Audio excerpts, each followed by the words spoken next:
रसुवामा बाढीका कारण उत्पन्न विपदको अवस्थालाई मध्यनजर गर्दै नेपाल प्रहरीले उद्धार तथा प्रतिकार्यलाई थप प्रभावकारी बनाउन तत्कालै आवश्यक कदम अघि बढाएको छ। प्रहरी महानिरीक्षक ज्यूको नेतृत्वमा आपतकालीन बैठक सञ्चालन गरी विपदको अवस्थाबारे विस्तृत समीक्षा तथा उद्धार र प्रतिकार्यका आगामी योजनामाथि छलफल गरिएको छ।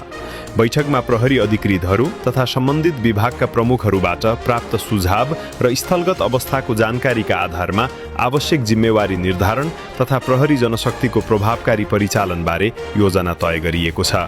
सम्बन्धित प्रहरी अधिकृतहरूलाई आवश्यक जिम्मेवारी तथा कार्यक्षेत्र तोकी प्रहरी महानिरीक्षक ज्यूले प्रत्यक्ष निर्देशन तथा आवश्यक कार्यादेश प्रदान गर्नुभएको छ।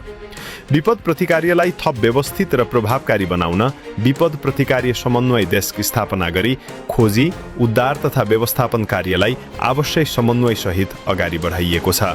साथै प्रहरी महानिरीक्षक ज्यूले सञ्चार तथा भर्चुअल माध्यमबाट स्थलगत टोलीसँग प्रत्यक्ष सम्पर्कमा रही आवश्यक निर्देशन तथा समन्वय गरिरहनु भएको छ। विपद उद्धार तथा व्यवस्थापनका लागि नेपाल प्रहरीका 3318 जना सुरक्षाकर्मी परिचालन गरिएको छ। नागरिकको सुरक्षालाई केन्द्रमा राख्दै आवश्यक उद्धार तथा प्रतिकार्य निरन्तर अघि बढाइएको छ।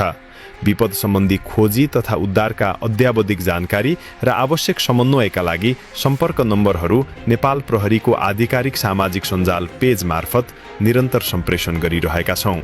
आवश्यक जानकारीका लागि आधिकारिक पेज हेर्नुहुन अनुरोध गर्दछौँ।